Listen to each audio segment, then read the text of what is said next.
for both of those things. Hi, everybody, now and in the future. We're Miscreant Theatre Collective. As part of the Zoom reading series, we read plays. There's people for certain roles, and they're doing such a great job, and there's people reading stage directions. We all love you, Doron. God damn it. I'm sorry, everybody. I'm so sorry. Today, we're reading our first second play from an author, right? This is the first play that we're reading from somebody, which we've also already read from. That would be Sarah Ruhl.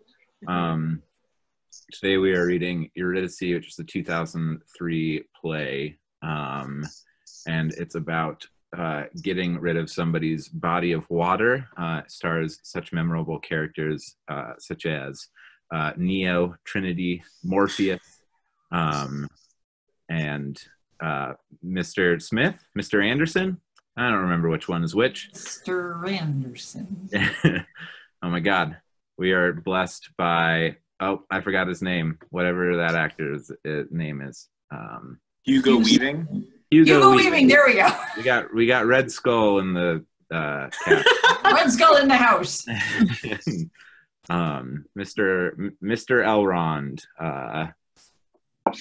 But yeah, this is the play that we're reading. It's a great play. It's also a basis for an opera of the same name, Eurydice, which premiered this year, 2020. It's also just a story that has been told for just an insane amount of years. Yeah, I think that's all I have to say. I don't know if I covered everything, but that's... Oh, nope. My name's Doron, I'm part of the collective. Today I'll be reading stage directions. We're going to go through and we're going to introduce ourselves and say what character we're playing. Does everybody have the sort of participants and chat window up? Yes. If you do, let's go as alphabetically as we can for your actor names. That way we don't wait around. I'm smart. I like it. I'm Andy, and I'm reading as the Loudstone. I'm Angela, and I'm reading your DC. Eurydice. You're a DC. ACDC. I appreciate that. I do make crazy noises. I'm Anneliese, and I'm reading as Big Stone. I'm Erin. I know how the alphabet works, and I'm reading as Little Stone. I'm Harley, and I'm reading for a nasty, an interesting man in the Lord of the Underworld. Does that leave me? Okay. That's you. I'm Stephanie Ann, and I'm reading for Orpheus. And I'm Val, and I'm reading for Eurydice's father. Lit. Great job, everybody, on those intros. You're all wonderful. There's no sarcasm in my voice. I mean that, because I know it's hard to tell. Yeah, cool. Let me pull up the script, and we will begin.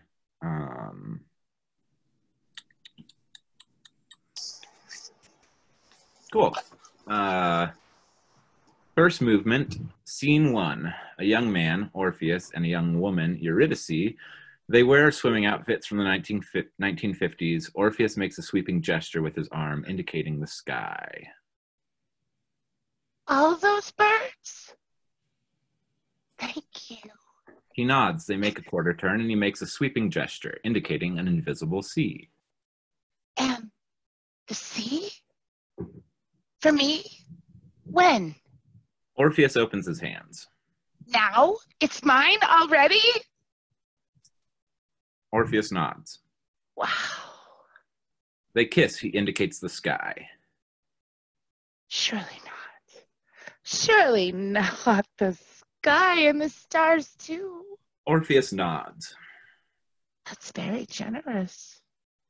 Orpheus nods. Perhaps too generous? Orpheus shakes his head no. Thank you. Now, walk over there. Orpheus walks in a straight line on an unseen boardwalk.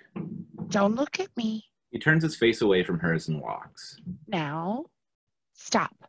He stops. She runs and jumps into his arms. He doesn't quite catch her, and they fall down together. She crawls on top of him and kisses his eyes. What are you thinking about? Music. Well, how can you think about music? You either hear it or you don't. I'm hearing it then. Oh. I read a book today. Did you? Yes. It was very interesting. That's good. Don't you want to know what it is about? Of course. There were stories about people's lives, how some come out well and others come out badly. Do you love the book? Yes, I think so. Why? It can be interesting to see if other people, like dead people who wrote books, agree or disagree with what you think. Why? Because it makes you a larger part of the human community. It had very interesting arguments.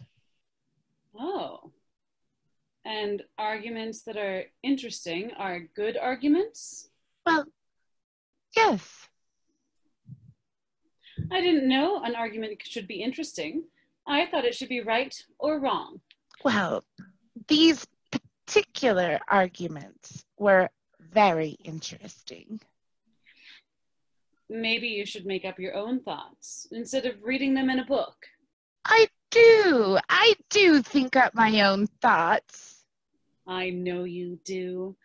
I love how you love books. Don't be mad. I made up a song for you today.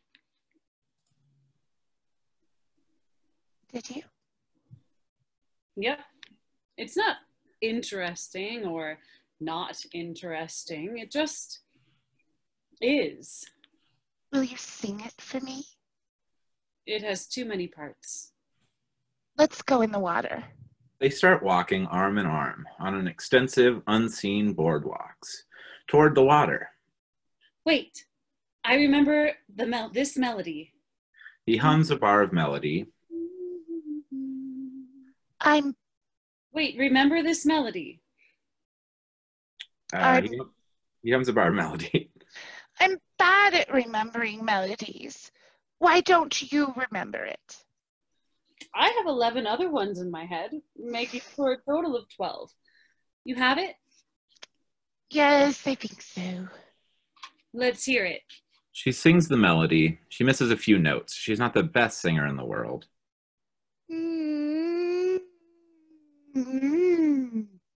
Pretty good. The rhythm's a little off. Here, clap it out. She claps. He claps the rhythmic sequence for her. She tries to imitate. She is still off. Is that right? We'll practice. I don't need to know about rhythm. I have my books. Don't books have rhythm? Kind of.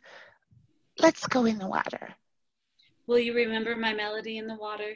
Yes, I will always remember your melody. It will be imprinted on my heart like wax. Thank you. You're welcome. When are you going to play me the whole song? When I get 12 instruments. Well, where are you going to get 12 instruments? I'm going to make each strand of your hair into an instrument. Your hair will stand on end as it plays my music and become a hair orchestra. It will fly you up into the sky. Oh, I don't know if I want to be an instrument. Why? Won't I fall down when the song ends? That's true, but the clouds will be so moved by your music that they will fill up with water until they become heavy, and you'll sit on one and fall gently down to the earth. How about that? Okay. They stop walking for a moment. They gaze at each other. It's settled then. What is? Your hair will be my orchestra, and I love you. It can be interesting to see if other Nope. people like, oh, there we are. Yep.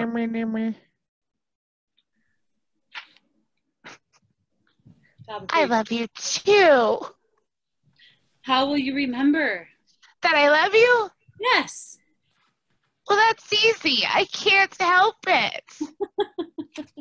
You never know. I'd better tie a string around your finger to remind you. Is there a string at the ocean? I always have string, in case I come upon a broken instrument. He takes out a string from his pocket. He takes her left hand. This hand. He wraps string deliberately around her fourth finger. Is this too tight? No, it's fine. There. Now you'll remember. That's a very particular finger. Yes. You're aware of that? Yes. How aware? Very aware. Orpheus, are we? You tell me. Yes, I think so. You think so? I wasn't thinking. I mean, yes. Just yes. Yes? Yes. Yes. Yes. May our lives be full of music. Music. He picks her up and throws her into the sky. Maybe you could also get me another ring, a gold one, to put over the string one, you know? Whatever makes you happy. Do you still have my melody? It's right here. She points to her temple. They look at each other. A silence. What are you thinking about? Music. Her face falls. Just kidding. I was thinking about you and about music. Let's go in the water. I'll race you. She puts on her swimming goggles. I'll race you. I'll race you. I'll race you. I'll race you. They race toward the water. Scene 2. The father, dressed in a gray suit, reads from a letter. Dear Eurydice, a letter for you on your wedding day. There is no choice of any importance in life but the choosing of a beloved. I haven't met Orpheus, but he seems like a serious young man. I understand he's a musician. If I were to give a speech at your wedding, I would start with one or two funny jokes, and then I might offer some words of advice. I would say, cultivate the arts of dancing and small talk. Everything in moderation. Court the companionship and respect of dogs. Grilling a fish or toasting bread without burning requires singleness of purpose, vigilance, and steadfast watching. Keep quiet about politics, but vote for the right man. Take care to change the light bulbs. Continue to give yourself to others, because that is the ultimate satisfaction in life. To love, accept, honor, and help others. As for me, this is what it's like being dead. The atmosphere smells. And there are strange, high-pitched noises, like a tea kettle always boiling over. But it doesn't seem to bother anyone. And for the most part, there's a pleasant atmosphere and you can work and socialize much like at home. I'm working in the business world, and it seems that here you can do better. You can better see the far-reaching consequences of your actions. Also, I am one of the few dead people who still remembers how to read and write. That's a secret. If anyone finds out, they might dip me in the river again. I write you letters. I don't know how to get them to you. Love, your father. He drops the letter as though into a mail slot. It falls onto the ground. Wedding music. In the underworld, the father walks in a straight line as though he is walking his daughter down the aisle. He is affectionate, then solemn, then glad, then solemn, then amused, then solemn. He looks at his imaginary daughter. He looks straight ahead. He acknowledges the guests at the wedding. He gets choked up. He looks at his daughter and smiles an embarrassed smile for getting choked up. He looks straight ahead, calm. He walks. Suddenly he checks his watch. He exits in a hurry. Scene 3. Eurydice by a water pump. The noise of a party from far off.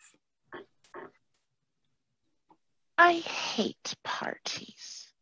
And a wedding party is the biggest party of all. All the guests arrived, and Orpheus is taking a shower. He's always taking a shower when the guests arrive, so he doesn't have to greet them. Then I have to greet them. A wedding is for daughters and fathers. The mothers all dress up, trying to look like young women, but a wedding is for a father and a daughter. They stop being married to each other on that day. I always thought there would be more interesting people at my wedding. She drinks a cup of water from the water pump. A nasty, interesting man wearing a trench coat appears. Are you a homeless person? No. Oh. I'm on my way to a party where there are really very interesting people. Would you like to join me? No. I just left my own party. You were giving a party and you just left? I was thirsty. You must be a very interesting person to leave your own party like that. Thank you.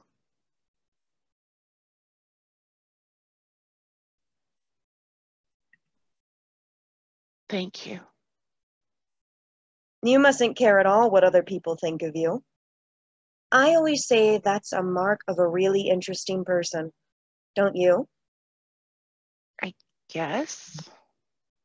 So, would you like to accompany me to this interesting affair?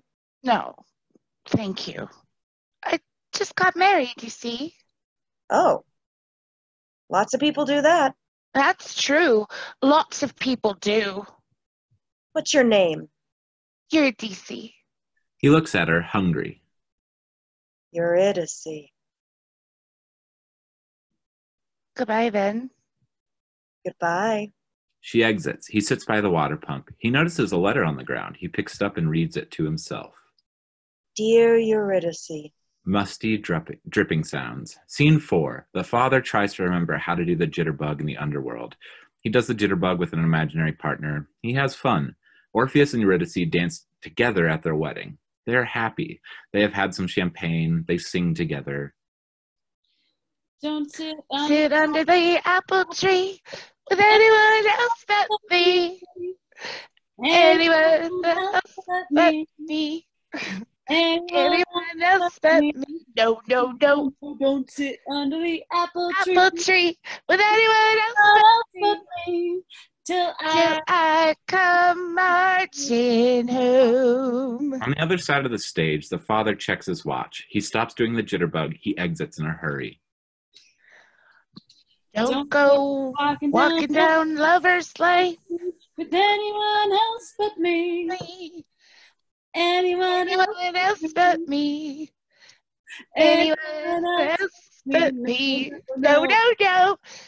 Don't go walking down Lover's Lane with anyone else but me. Till I come marching home. I'm warm. Are you warm? Yes. I'm going to get a drink of water. Don't go. I'll be right back. Promise? Yes. I can't stand to let you out of my sight today. Silly goose. They kiss. Scene 5. Eurydice at the water pump getting a glass of water. The nasty, interesting man appears. Oh, you're still here. Yes. I forgot to tell you something. I have a letter addressed to Eurydice. That's you? From your father. That's not possible. He wrote down some thoughts for your wedding day. Let me see. I left it at home. It got delivered to my elegant high-rise apartment by mistake. Why didn't you say so before? You left in such a hurry. From my father? Yes. You're sure? Yes. I knew he'd send something. It'll just take a moment. I live around the block. What an interesting dress you're wearing.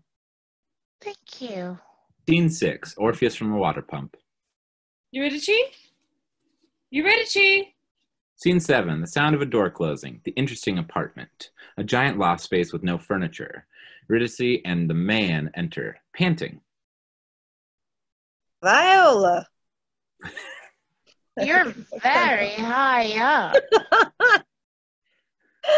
Yes, I am. I feel a little faint. It'll pass. Have you ever thought about installing an elevator? No, I prefer stairs. I think architecture is so interesting. Don't you? Oh, yes. But, so, where's the letter? But isn't this an interesting building? It's so high up. Yes. There's no one here. I thought you were having a party. I like to celebrate things quietly, with a few other interesting people. Don't you? She tilts her head to the side and stares at him. Would you like some champagne? Maybe some water? Water it is. Make yourself comfortable. He switches on Brazilian mood music. He exits. Eurydice looks around. I can't stay long. She looks out the window. She is very high up. I can see my wedding from here. The people are so small. They're dancing. There's Orpheus. He's not dancing. From off stage. So who's this guy you're marrying? His name is Orpheus. As he attempts to open champagne off stage. Orpheus. Not a very interesting name. I've heard it before. Maybe you've heard of him. He's kind of famous. He plays the most beautiful music in the world, actually. I can't hear you. So, the letter was delivered here today? That's right. Through the post? It was. Mysterious. The sound of champagne popping. He enters with one glass of champagne. Viola. He drinks the champagne. So, Eurydice, tell me one thing. Name me one person you find interesting. Why? Just making conversation. He sways a little to the music. Right. All the interesting people I know are dead or speak French. Well, I don't speak French, Eurydice. He takes one step toward her. She takes one step back. I'm sorry. I have to go. There's no letter, is there? Of course there's a letter. It's right here. He pats his breast pocket. Eurydice, I'm not interesting, but I'm strong. You could teach me to be interesting. I would listen. Orpheus is too busy listening to his own thoughts. There's music in his head. Try to pluck the music out and it bites you. I'll bet you had an interesting thought today, for instance. She tilts her head to the side, quizzical. I bet you're always having them. The way you tilt your head to the side and stare. She jerks her head back up. Musty dripping sounds. I feel dizzy all of a sudden. I want my husband. I think I'd better go now. You're free to go wherever you like. I know. I think I'll go now, in fact. I'll just take my letter first, if you don't mind. She holds out her hand for the letter. He takes her hand. Relax. He takes her hand away. Goodbye. He turns to exit. He blocks the doorway. Wait. Eurydice, don't go. I love you. Oh, no. You need to get yourself a real man. A man with broad shoulders like me. Orpheus has long fingers that would tremble to pet a bull or pluck a bee from a hive. How do you know about my husband's fingers? A man who can put his big arm around your little shoulders as he leads you through the crowd. A man who answers the door at parties. A man with big hands, with big stupid hands like potatoes. A man who can carry a cow in labor. The man backs Eurydice against a wall. My lips were meant to kiss your eyelids. That's obvious. Close your eyes, then. He closes his eyes, expecting a kiss. She takes a letter from his breast pocket. She slips by him and opens the door to the stairwell. He opens his eyes. She looks at the letter. It's his handwriting. Of course it is! He reaches for her.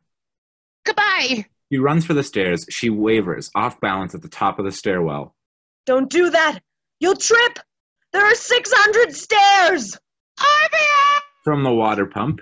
Eurydice! She runs, trips, and pitches down the stairs, holding her letter. She follows the letter down, down, down. Blackout, a clatter, strange sounds, xylophones, brass bands, sounds of falling, sounds of vertigo, sounds of breathing.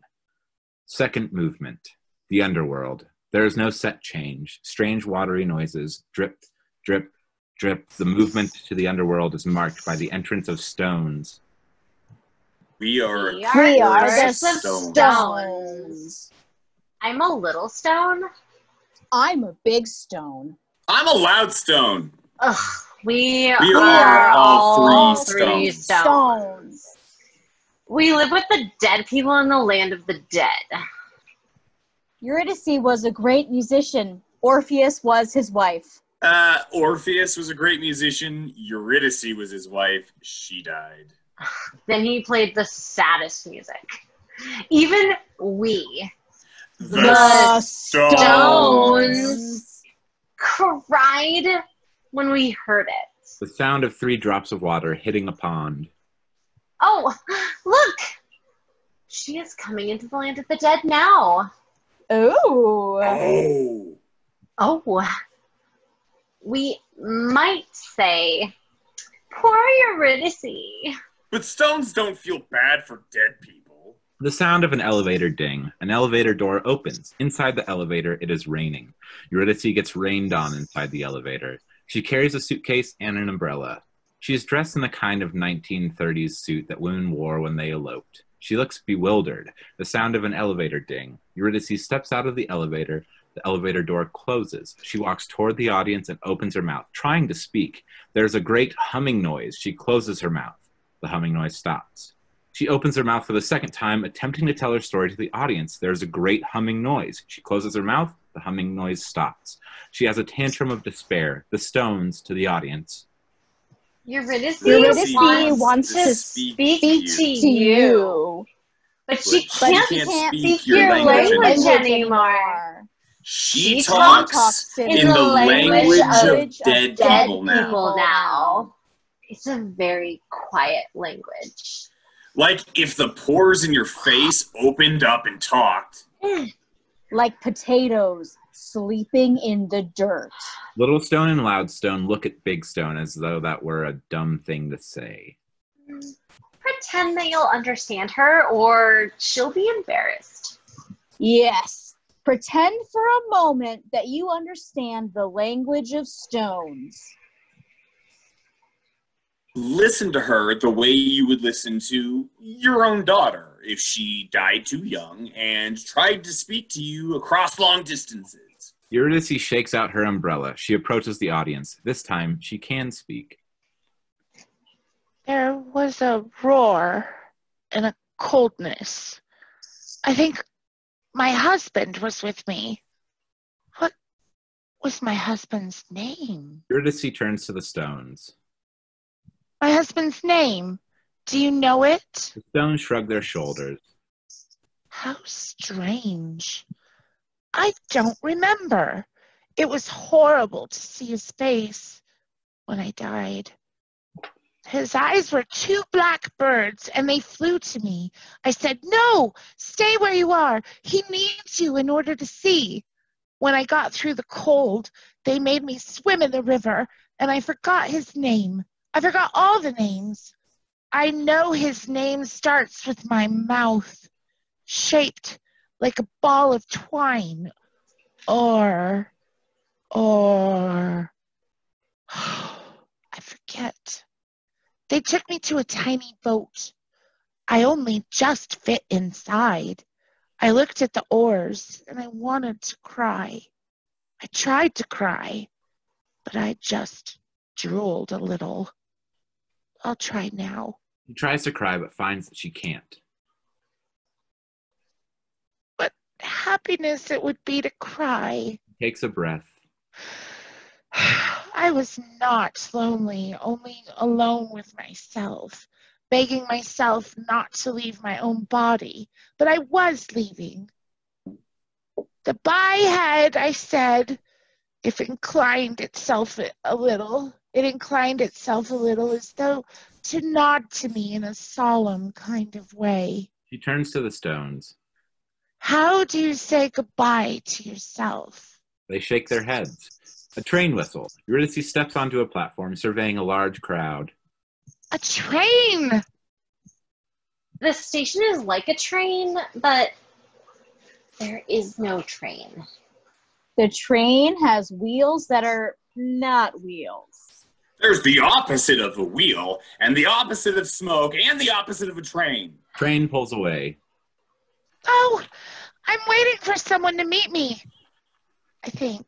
Eurydice's father approaches and takes her baggage. Eurydice.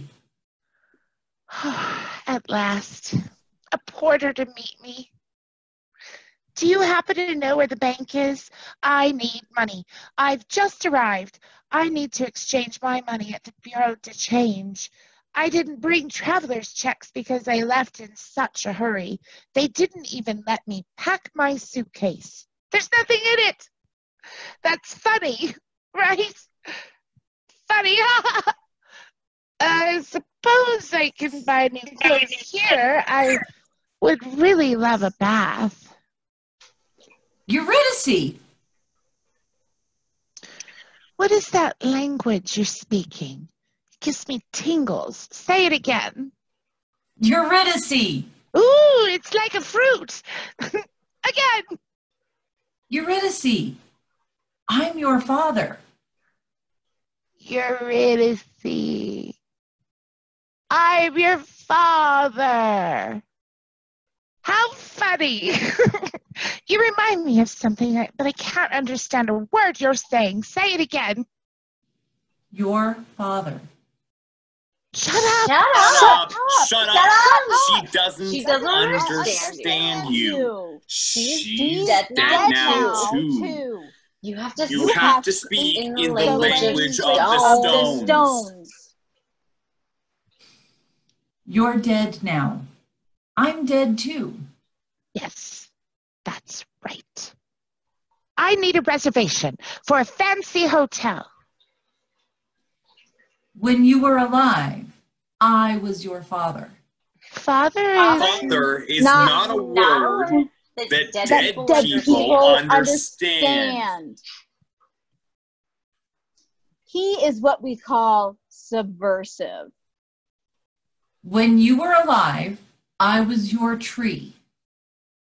My tree? Yes, the tall one in the backyard. I used to sit all day in its shade. She sits at the feet of her father. There. Shade. There is a problem here. Is there any entertainment at the hotel? Any dancing ladies, like with the great big fans? I named you Eurydice.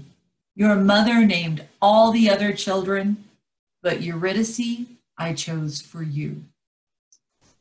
Be careful, sir. Eurydice, I wanted to remember your name. I asked the stones. They said, forget the names. The names make you remember. We told you how it works. One day it would not stop raining. I heard your name inside the rain. Somewhere between the drops, I saw falling letters, each letter of your name. I began to translate. E. I remembered elephants. U. I remembered ulcers and under. R. I remembered reindeers. I saw them putting their black noses into the snow. Y. Youth and yellow. D. Dog, dig, daughter. Day. Time poured into my head. The days of the week, hours, months. The tree talks so beautifully. Don't listen. Don't listen. Don't listen. I feel suddenly hungry. Where is the porter who met me at the station? Here I am. I would like a continental breakfast, please. Maybe some rolls and butter and jam. Please take my suitcase to my room, if you would.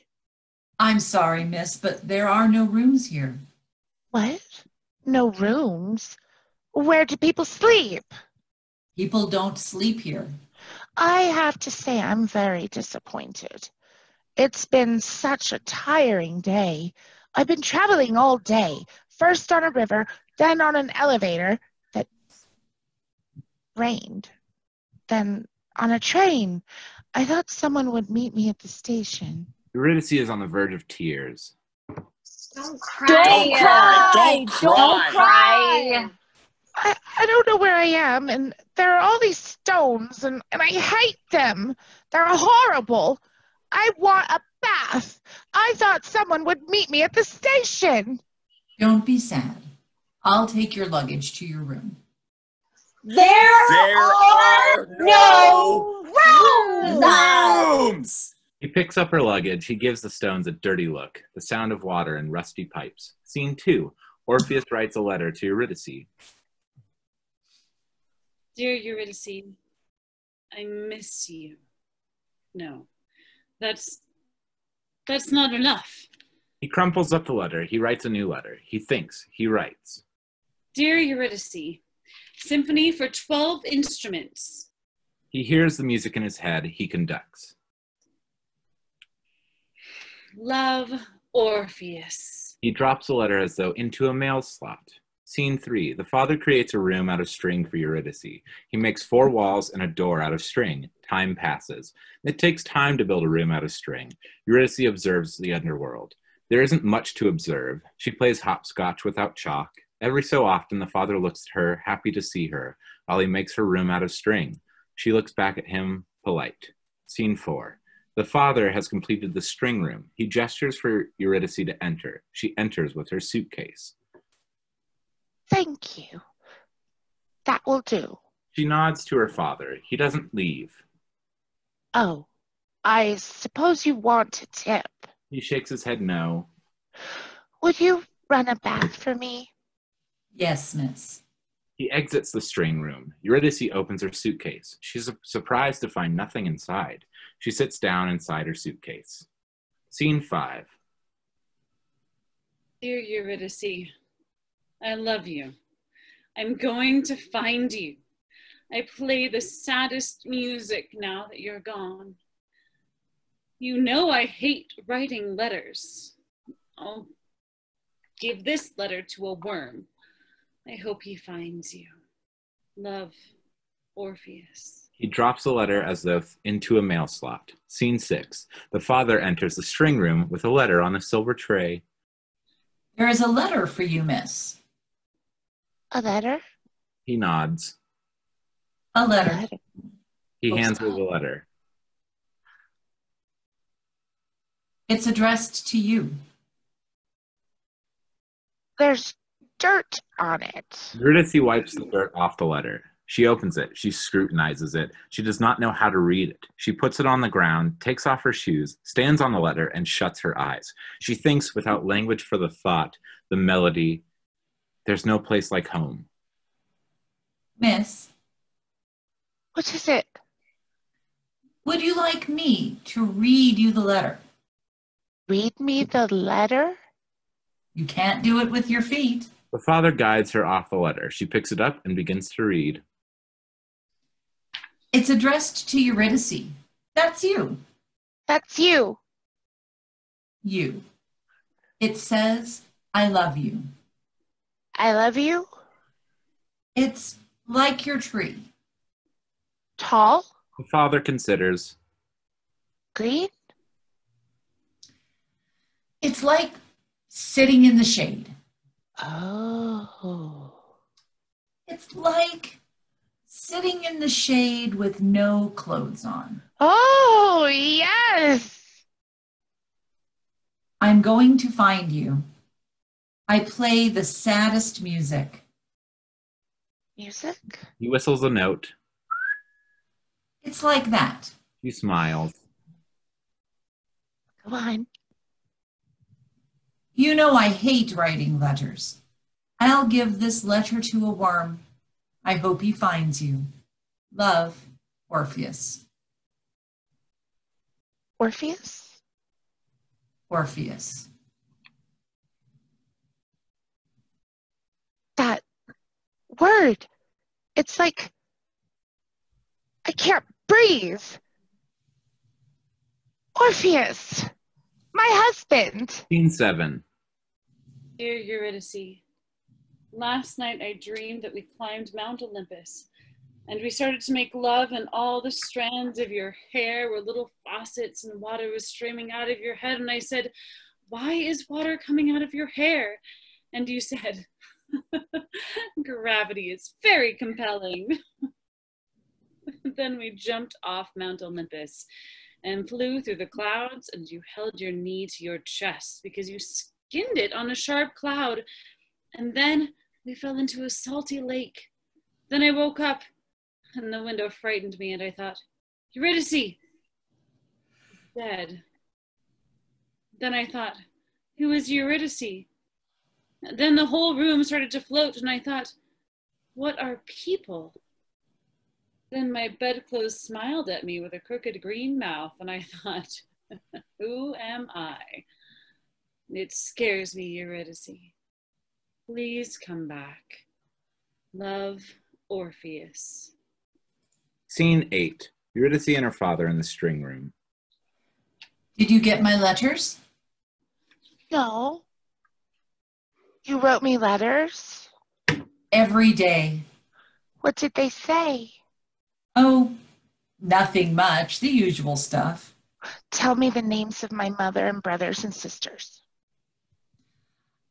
I don't think that's a good idea. It will make you sad. I want to know. It's a long time to be sad. I'd rather be sad. Being sad is not allowed. Act like a stone. Time shifts. Eurydice and her father in the string room. Teach me another. Ostracize. What does that mean? To exclude. The Greeks decided who to banish. They wrote the name of the banished person on a white piece of pottery called oskatron. Ostrakon. Ostrakon. Another. Peripatetic. From the Greek, it means to walk slowly, speaking of weighty matters in bare feet. Peripatetic. A learned fruit. Wandering through the snow. Another. Defunct. Defunct. It means dead in a very abrupt way. Not the way I died, which was slowly, but all at once, in cowboy boots. Tell me a story of when you were little. Well, there was this time your uncle shot me with a BB gun, and I was mad at him, so I swallowed a nail. Then there was the time I went to a dude ranch and was riding a horse and I lassoed a car. The lady driving the car got out and spanked me. And your grandmother spanked me too. Remember the Christmas when she gave me a doll and I said, if I see one more doll, I'm going to throw up. I think Grammy was a little surprised when you said that. Tell me a story about your mother. The most vivid recollection I have of Mother was seeing her at parties and in the house playing piano. When she was younger, she was extremely animated.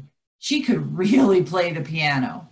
She could play everything by ear. They called her Flaming Sally. I never saw Grammy play the piano. She was never the same after my father died. My father was a very gentle man. Tell me a story about your father. My father and I used to duck hunt. He would call up old Frank the night before and ask, "Where are the ducks moving tonight?" Frank was a guide and a farmer. Old Frank, he could really call the ducks. It was hard for me to kill the poor little ducks, but you get caught up in the fervor of it. You'd get as many as 10 ducks. If you went over the limit, there were only so many ducks per person. Father would throw the ducks to the side of the creek we were paddling on and make sure there was no game warden. If the warden was gone, he'd run back and get the extra ducks and throw them in the back of the car. My father was never a great conservationist, but he loved to rhapsodize about hunting. He would always say, if I ever have to die, it's in a duck pond. And he did. There was something I always wanted to ask you. It was how to do something or a story or someone's name. I forget. Don't worry. You'll remember. There's plenty of time. Scene 10. Orpheus writes a letter. Dear Eurydice, I wonder if you miss reading books in the underworld. Orpheus holds the collected works of Shakespeare with a long string attached. He drops it slowly to the ground. Scene 11. Eurydice holds the collected works of Shakespeare. What is this? She opens it. She doesn't understand it. She throws the book on the ground. What are you? She is wary of it, as though it might bite her. She tries to understand the book. She tries to make the book do something. What do you do? What do you do? Are you a thing or a person? Say something. I hate you. She stands on the book trying to read it. Damn you. He throws the book at the stones. They duck. That is Not not allowed. Drops of water. Time passes. The father picks up the book. He brushes it off. The father teaches Eurydice how to read. She looks over his shoulders as he reads out from King Lear. We two alone will sing like birds in the cage. When thou dost ask my blessing, I'll kneel down and ask of thee forgiveness, so we'll live and pray and sing. Orpheus with a telephone. For Eurydice, E-U-R-Y. That's right.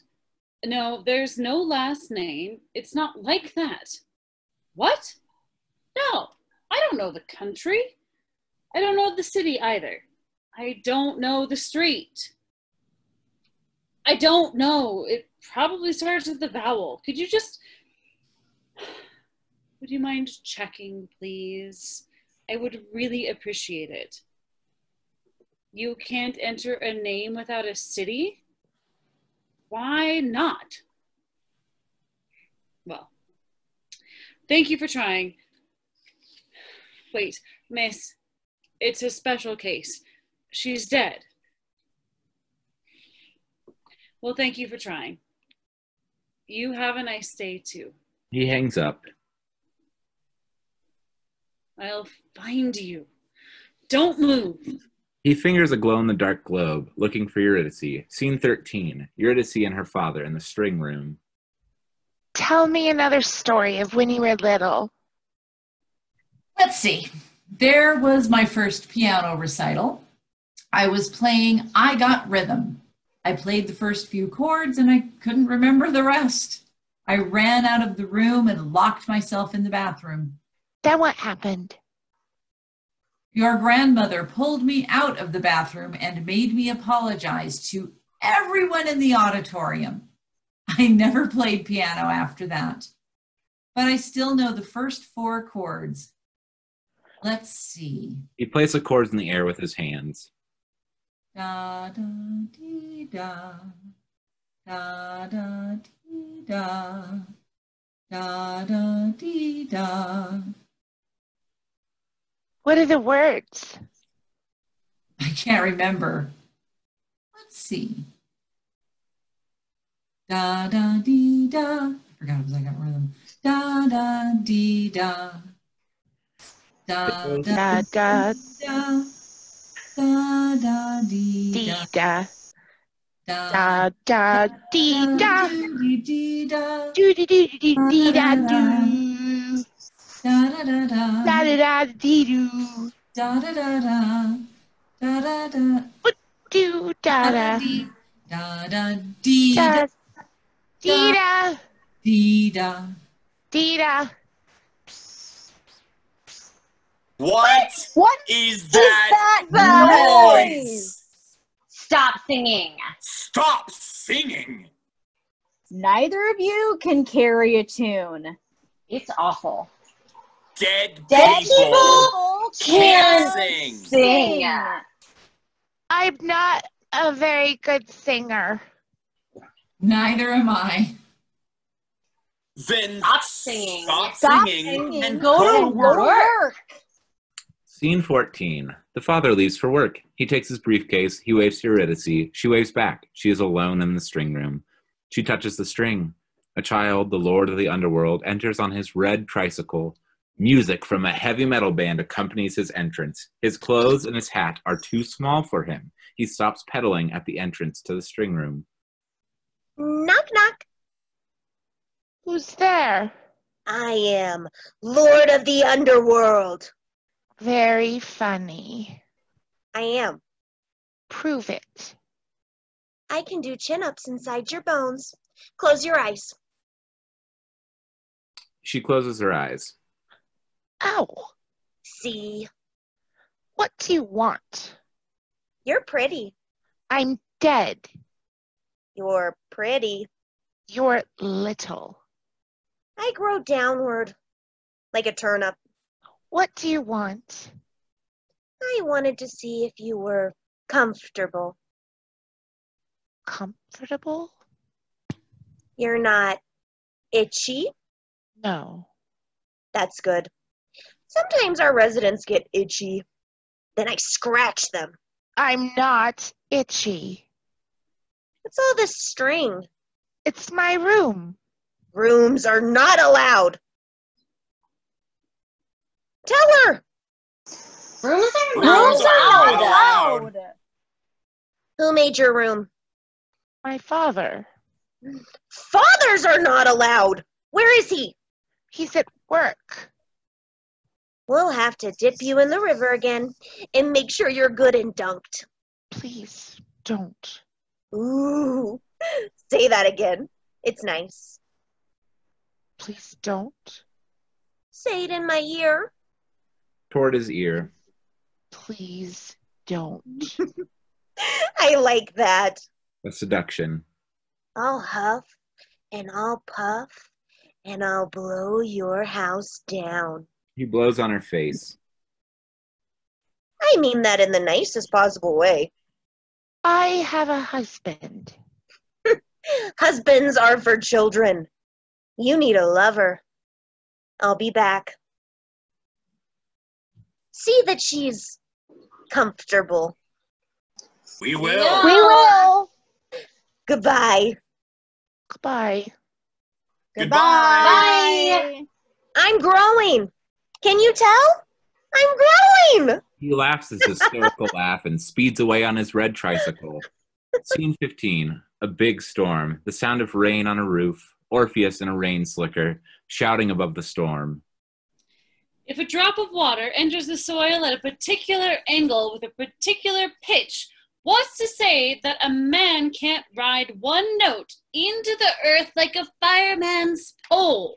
He puts a bucket on the ground to catch rain falling. He looks at the rain falling into the bucket. He tunes his guitar, trying to make the pitch of each note correspond with the pitch of each water drop.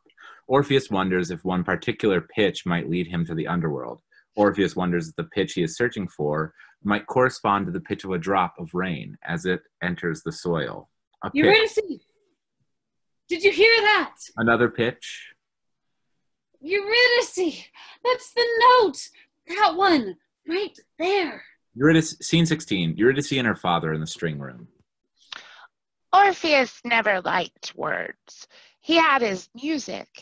He would get a funny look on his face, and I would say, "What are you thinking about?" And he would always be thinking about music. If we were in a restaurant, sometimes I would get embarrassed because Orpheus looked sullen and wouldn't talk to me, and I thought people felt sorry for me. I should have realized that women envied me. Their husbands talked too much. But I wanted to talk to him about my notions.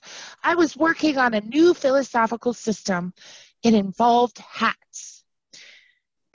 This is what it is to love an artist. The moon is always rising above your house. The houses of your neighbors look dull and lacking in moonlight. But he's always going away from you. Inside his head, there is always something more beautiful. Orpheus said the mind is a slide ruler. It can fit around anything. Words can mean anything. Show me your body, he said. It only means one thing. She looks at her father, embarrassed for revealing too much. Or maybe 2 or 3 things, but only one thing at a time. Scene 17. Eurydice, before I go down there, I won't practice my music. Some say practice. But practice is a word invented by cowards. The animals don't have a word for practice. A gazelle does not run for practice. He runs because he is scared or because he is hungry. A bird does not sing for practice. She sings because she's happy or sad. So I say, store it up. The music sounds better in my head than it does in the world. When songs are pressing against my throat, then, only then, I will go down and sing for the devils, and they will cry through their parched throats. Eurydice, don't kiss a dead man. Their lips look red and tempting, but put your tongue in their mouths and it tastes like oatmeal. I know how much you hate oatmeal. I'm going the way of death. Here is my plan. Tonight, when I go to bed, I will turn off the light and put a straw in my mouth. When I fall asleep, I will crawl through the straw, and my breath will push me like a great wind into the darkness, and I will sing your name when I arrive. I have consulted the almanacs, the footstools, and the architects, and everyone agrees. Wait for me. Love, Orpheus. Scene 18. I got a letter from Orpheus. You sound serious. Nothing wrong, I hope. No. What did he say? He says he's going to come find me. How? He's going to sing. Scene 19. Darkness. An unearthly light surrounds Orpheus. He holds the straw up to his lips in slow motion. He blows into the straw, the sound of breath. He disappears. Scene 20. The sound of a knock.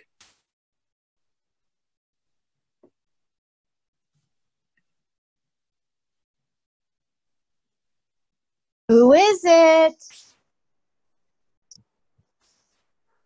is it? The sound of 3 loud knocks, insistent. No one knocks at the door of the dead. Third movement. Scene 1. Orpheus stands at the gates of hell. He opens his mouth. He looks like he's singing, but he's silent. Music surrounds him. The melody Orpheus hummed in the first scene repeated over and over again. Raspberries, peaches, and plums drop from the ceiling into the river. Orpheus keeps singing. The stones weep. They look at their tears, bewildered. Orpheus keeps singing. The child comes out of a trap door. Who are you? I am Orpheus. I am Lord of the Underworld. But you're so young. Don't be rude. Sorry. Did you like my music? No. I prefer happy music with a nice beat. Oh. You've come for Eurydice, Yes. and you thought singing would get you through the gates of hell? See here. I want my wife. What do I have to do? You'll have to do more than sing. I'm not sure that I know what you mean, sir. Start walking home. Your wife just might be on the road behind you. You make it real nice here, so people want to stick around. As you walk, keep your eyes facing front. If you look back at her, poof, she's gone. I can't look at her. No, Why? because. Because Do you understand me? I look straight ahead. That's all? Yes. That's easy. Good. The child smiles. He exits. Scene 2. Eurydice and her father. I hear him at the gates. That's his music. He's come to save me. Do you want to go with him? Yes, of course. Oh, you'll be lonely, won't you? No. You should go to your husband. You should have grandchildren. You'll all come down and meet me one day. Are you sure? You should love your family until the grapes grow dust on their purple faces. I'll take you to him. Now? It's for the best. He takes her arm. They process arm in arm as at a wedding. Arm in arm as at a wedding. Wedding music. They are solemn and glad. They walk. They see Orpheus up ahead.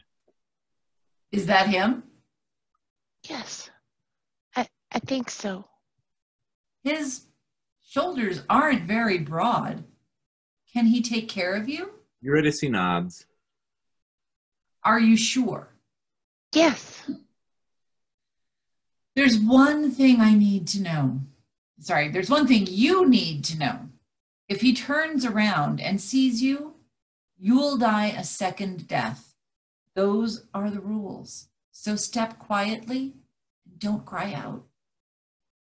I won't. Goodbye. They embrace. I'll come back to you. I seem to keep dying. Don't let them dip you in the river too long the second time.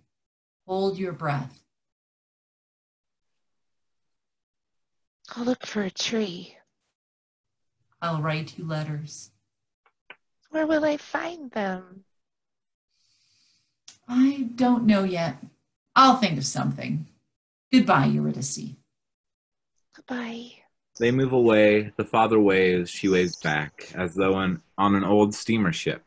The father exits. Eurydice takes a deep breath. She takes a big step forward toward the audience on an unseen gangplank.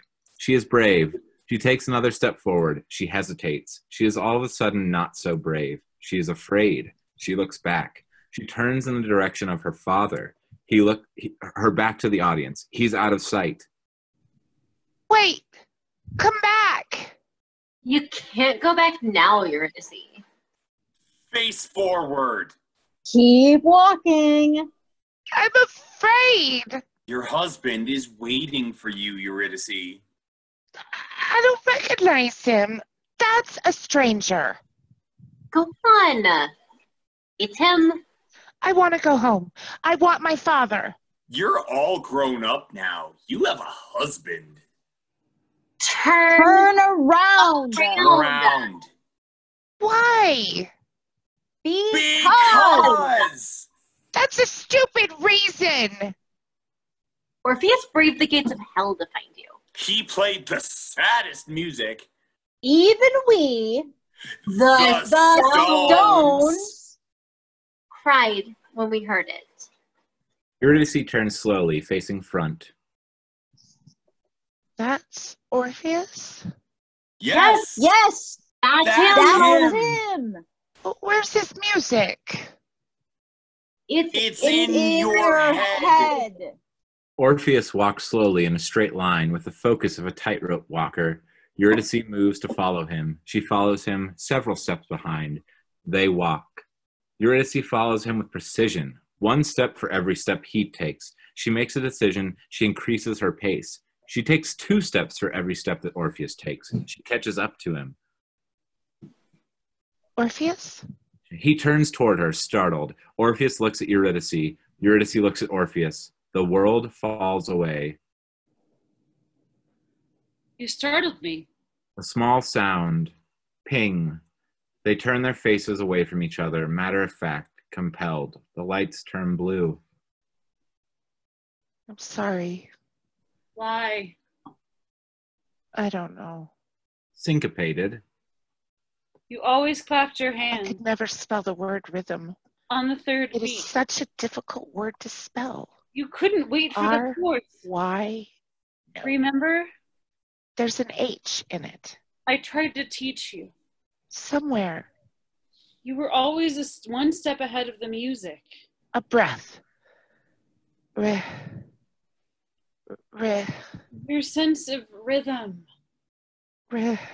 It was off. I would say clap on the downbeat. No, the downbeat. It's dangerous not to have a sense of rhythm. You lose things when you can't keep a simple beat. Why do you have to say my name, Eurydice? I'm sorry. I know we used to fight. It seems so silly now, as if... If ifs and ands were pots and pans, there'd be no need for tinkers. Why? They begin walking away from each other on extensive, unseen boardwalks. Their figures, long shadows, looking straight ahead. If ifs and ands were pots and pans, there'd be no need for tinkers. Eurydice. I think I see the gates, the stones, the boat. It looks familiar. The stones look happy to see me. Don't look. Wow, that's the happiest I've ever seen them. Think of the things we did. Everything is so gray. It looks familiar. We went ice Like skating. home. Our house was I wore a red sweater. gray with a red door. We had 2 cats and 2 dogs, 2 fish that died. Will you talk to me? The train looks like the opposite of a train. Eurydice, we've known each other for centuries. I want to reminisce. Remember when you wanted your name in a song? So I put your name in a song. When I played my music at the gates of hell, I was singing your name over and over and over again. Eurydice. Grows quiet. They walk away from each other on extended lines until they are out of sight. Scene 3. Finally, some peace. And quiet. Like the old Like the old days. Like the old days. No No music. music. No No conversation. conversation. How about that? How about about that? that? With Eurydice gone, it will be a second death for me. Oh, please, sir. We're tired. Do you understand the love a father has for his daughter? Love is a big, funny word. Dead people should be seen and not heard. The father looks at the stones. He looks at the string room. He dismantles the string room, matter of fact. There's nothing else to do. This can take time. It takes time to dismantle a room made of string. Music. He sits down in what used to be the string room.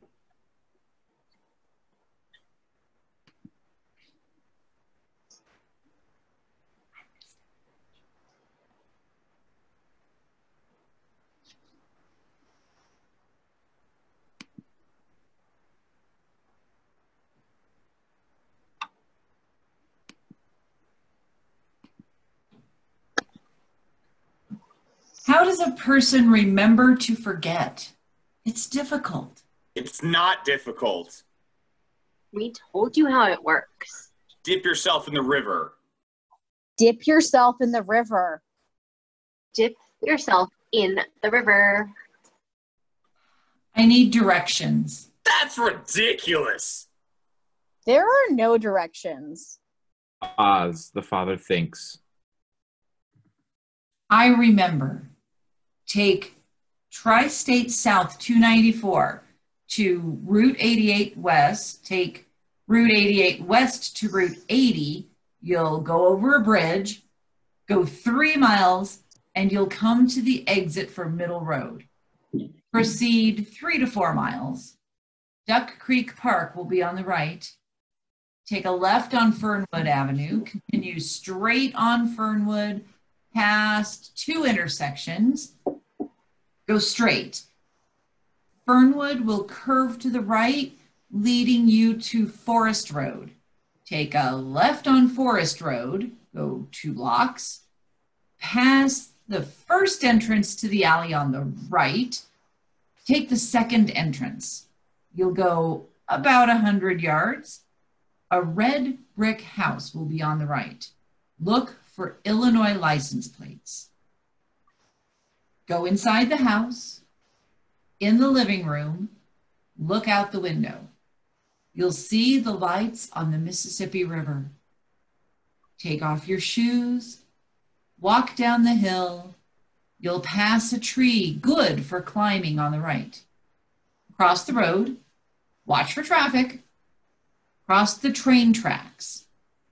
Catfish are sleeping in the mud on your left. Roll up your jeans, count to 10, put your feet in the river, and swim. He dips himself in the river. A small metallic sound of forgetfulness. Ping. A sound of water. He lies down on the ground, curled up, asleep. Eurydice returns and sees that her string room is gone. Where's my room? Stones are silent. Where is my room? Answer me! It's none of our business. What are you doing here? You should be with your husband. Up there? Where's my father? The stones point to the father. Why is he sleeping? The stones shrug their shoulders. I've come back! He can't hear you. It's too late. What are you talking about? He dipped himself in the river. My father did not dip himself in the river. He did. He did. We saw We him. saw him. He wanted some peace and quiet. He did not! Listen, I'll teach you the words. Then we'll know each other again. Ready? We'll start with my name. Eurydice. E-U-R-Y.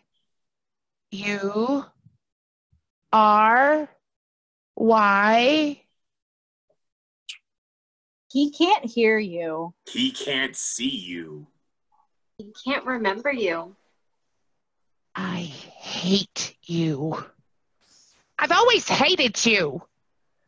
Shut up, shut up, shut up! Listen, I'll tell you a story. He can't hear you. He can't see you. He can't remember you. Try speaking in the language of stones. It's a very quiet language. Like if the pores in your face opened up and wanted to talk. Stone, rock, tree, rock, stone. Doesn't work. She holds her father. Didn't you already mourn for your father, young lady? Some things should be left well enough alone. To mourn twice is excessive. To mourn 3 times, a sin. Life is like a good meal. Only gluttons want more food when they finish their helping. Learn to be more moderate. It's weird for a dead person to be morbid. We don't like to watch it. We don't like to watch it. We don't like to see it.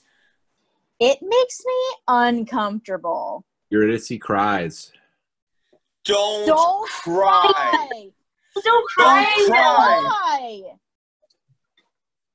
Learn the art of keeping busy. It's hard to keep busy when you're dead.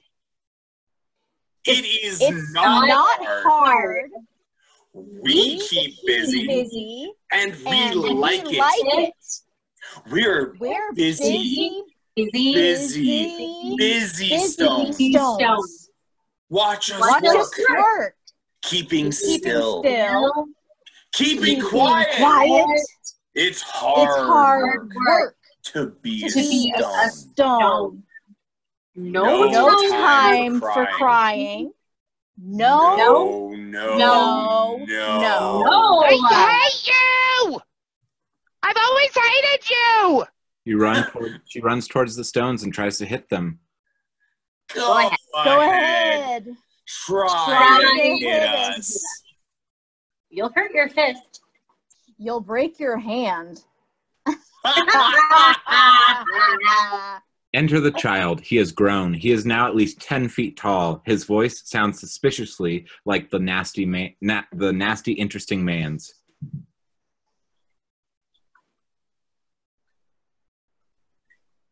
You muted. Is there a problem here? No, sir. You chose to stay with us, huh? Good. He looks her over. Perhaps to be my bride. Told you. You're too young. I'll be the judge of that. I've grown. Yes, I see that. I'm ready to be a man now. I'm ready to be a man. Please, leave me alone. I'll have them start preparing the satins and silks. You can't refuse me. I've made my choice. I'm ready to be a man now. Can I have a moment to prepare myself? Don't be long. The wedding songs are already being written. They're very quiet. Inaudible, you might say. A dirt-filled orchestra for my bride. Don't trouble the songs with your music. I say a song is 2 dead bodies rubbing under the covers to keep warm. He exits. Well. You had better prepare yourself. There is nothing to prepare. You had better comb your hair. You'd better find a veil. I don't need a veil. I need a pen. Pens are forbidden here. I need a pencil then. Pencils too. Damn you. I'll dip you in the river. Too late, too late. There must be a pen. There must be. She remembers the pen and paper in the breast pocket of her father's coat. She takes them out. She holds the pen up to show the stones. She gloats. A pen. She writes a letter. Dear Orpheus, I'm sorry. I don't know what came over me. I was afraid. I'm not worthy of you, but I still love you, I think. Don't try to find me again. You would be lonely for music. I want you to be happy. I want you to marry again. I am going to write out instructions for your next wife. To my husband's next wife. Be gentle. Be sure to comb his hair when it's wet. Do not fail to notice that his face flushes pink. Like a bride's when you kiss him. Give him lots to eat. He forgets to eat, and he gets cranky. When he's sad, kiss his forehead, and I will thank you. Because he is a young prince, and his robes are too heavy on him. His crown falls down around his ears. I'll give this letter to a worm. I hope he finds you. Love, Eurydice. She puts the letter on the ground. She dips herself in the river. A small metallic sound of forgetfulness. Ping. A sound of water. She lies down next to her father as though asleep. The sound of an elevator. Ding! Orpheus appears in the elevator. He sees Eurydice. He is happy. The elevator starts raining on Orpheus. He forgets. He steps out of the elevator. He sees the letter on the ground. He picks it up. He scrutinizes it. He can't read it. He stands on it. He closes his eyes. The sound of water. Then silence. The end.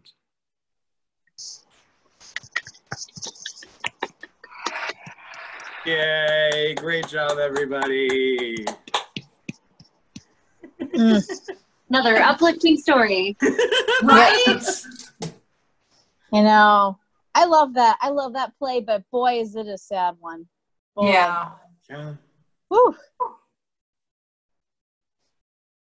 Yeah.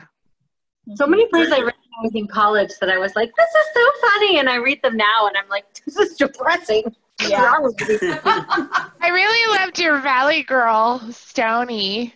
Yeah. Little Stone. I took on a little of that up there a little bit. I was like, I love that. Oh my God, that's so funny. You guys were hilarious. I'm sorry, the You Stones really were. are funny. Oh, Mhm. thank you. Yeah, the Stones are funny. They are. Thank Great. God for the Stones. Great I'm job, saying. everybody. As with every reading that we do, we like to promote a charity. I executively decided to promote the Trans Liberation Art Coalition, which is they're created to generate visibility and to empower and elevate the lives of our transgender and gender non-conforming community. We fight erasure, hateful lawmaking, media misconceptions, and cisgender appropriation of our narratives by reclaiming our own power and voices. We are most known for our art shows, which we aim to grow significantly, and are establishing ourselves through an online community, pop-up events, and new professional development opportunities for trans artists. Our work is community-oriented, focused locally, and serves the Madison area. So obviously that is local to the Madison area, but I think it's important to generate new storytelling. I think that's what this show is all about, is just the sort of invigoration and like sort of retelling sort of classic stories. And us, as I look at this sort of Zoom meeting, we're all white. Our stories have been told forever, will be told for always. But it will be nice for other people, people of color, in any sort of way, people that are not white, people that, you know, are multiple races and have to identify as white to make themselves feel like they're comfortable to be in any sort of space. It's important for us to sort of make sure that all stories are being told. So I felt like that was really important. So I posted in the links a GoFundMe, which is gofundme.com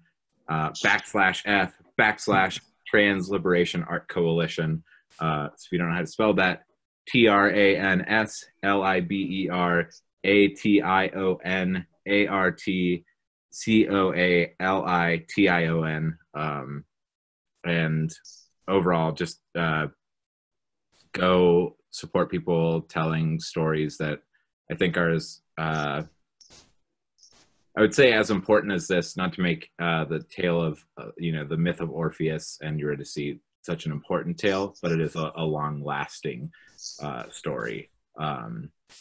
These myths, these legends, these folk tales, whatever it is, and I think those things get generated on the daily. I think in 1,000 years, when people look back to this moment in time, there's going to be legends about people doing wonderful things, or people doing things that they think will help them get, see a better future, and then they end up not being able to see a better future, such as Orpheus or Eurydice both, or her father. Maybe also the stones. Who knows what they wish for? Peace and quiet. This thing is Yeah, I think that one's pretty important. If you've got ones local, we're all based in Denver. If there's places around where you are based, support those things. Make sure that the people of your community are able to tell the stories that make them be able to decipher life. Things are really rough, and for the 8 of us plus Tom, who's in the audience, things are not as rough for us as for anybody else in this world. Things are rougher for them. So make sure that they have at least the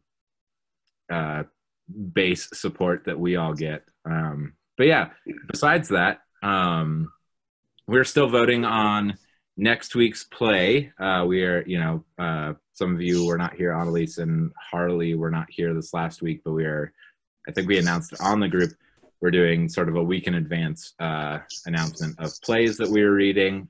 So please go vote for the play that you would like to read. The wolves. We will announce it. The wolves. I think that some people want to read The Wolves. I'm not sure. Erin. Might just be something in my head. Doron wants to read Rhinoceros. Vote for that for Doron. Rhinoceros. We don't have to read Rhinoceros. I think The Wolves will be more important. I think Rhinoceros would win over the wolves, like in an actual nature face-off. Probably. That depends on how many wolves there Yeah, are. I think so. That's true. Yeah, please go vote for the play. If you're watching this in the future, just stay up on the voting. Miscreant Book Club group on Facebook. Put in shows you want to read. It doesn't have to be a play at all either. I mean, one of my sort of personal things that I would really like to do is read just a collection of poems and just sort of give everybody a poem to read, or multiple parts of a poem to read. I would like to read sort of unproduced movie scripts of sort of bigger name movies, Star Wars and other sorts of things. Tomorrow night, Alyssa will be with us, and she has a bunch of other sort of unproduced movie scripts or television scripts. So really, it doesn't have to be anything. Just give us something to read. I mean, this is all about coming together and just reading things together. Personally, tonight was one of my more favorite nights to read, and I think that's just based A, because I love you all, B, based on length of the show. I don't think a show has to be long to be important. I think that, frankly, a lot of the older plays that are longer can go fucking S a D so hard because they don't need to be long to be important. I think as the old proverb goes, it's not the size, it's how you use it. It's not it's not the length of the boat, it's the motion of the ocean. Or it's more about girth, right? Width, yes. Yeah.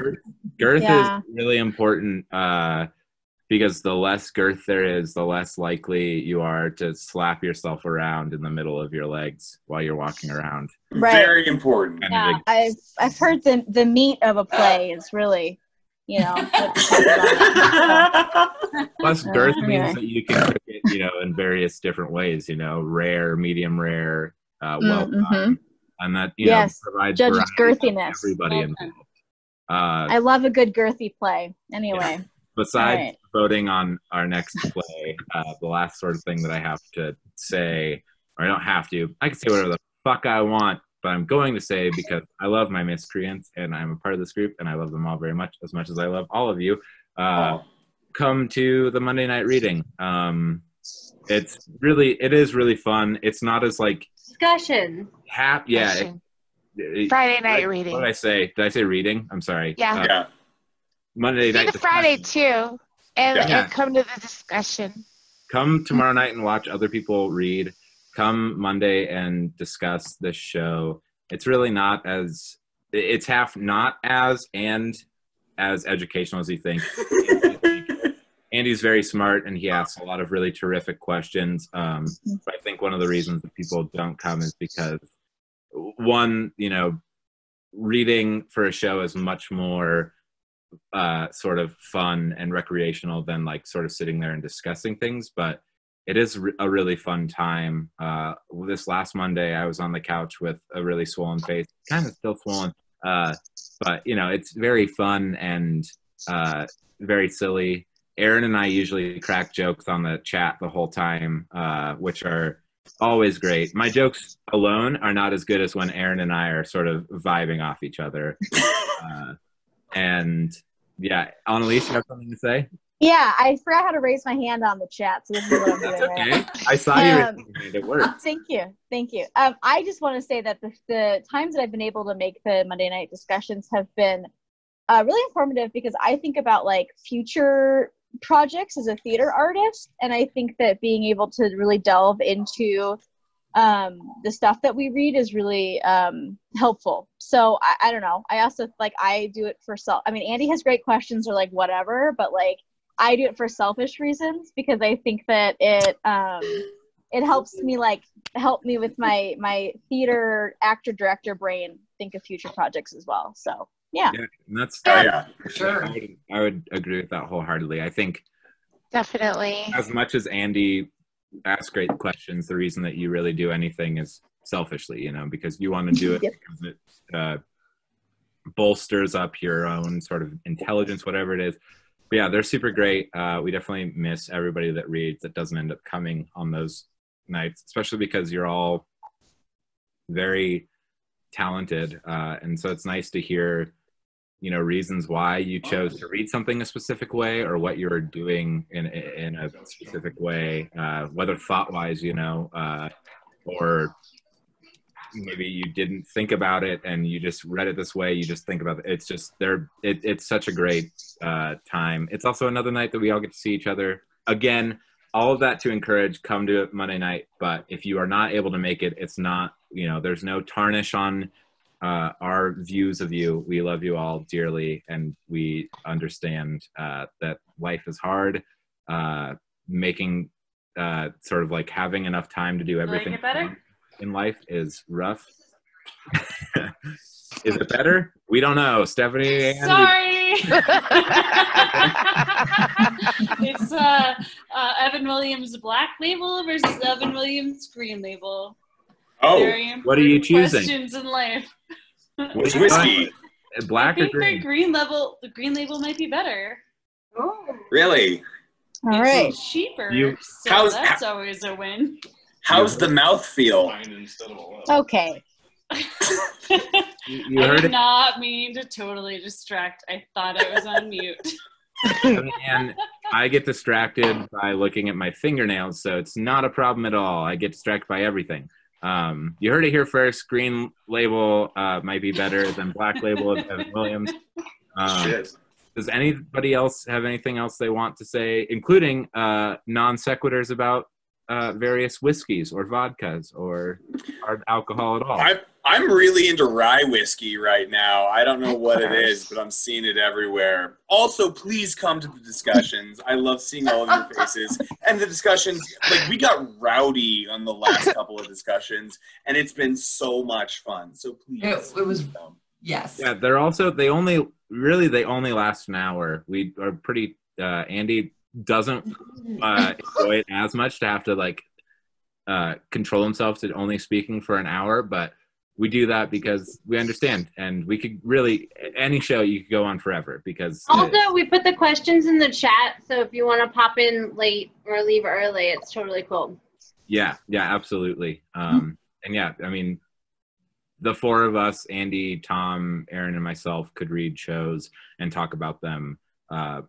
We do all of this because we love you all, and we're very glad that we get this support. So we'd love to hear your opinions and ideas on various shows. I think almost everybody has come to a discussion. You know, I hope that you all enjoyed it, and we all definitely enjoyed you being there. It's really terrific. As somebody who also, like, I think that existence before essence in a way, it's really nice to hear people's opinions on things. It's really nice to, like, have just people, like, say things, and I'm just like, cool, yeah, that is a thing. I did not think that deeply into any of this. Yeah, anybody else have anything they want to say before I press stop recording? Just thank you guys so much. You're all super talented, and that was amazing as usual. I had a lot of fun. Thank you so much. Thank you, guys. Super fun. Thank you. I'm gonna press stop recording. Stop recording.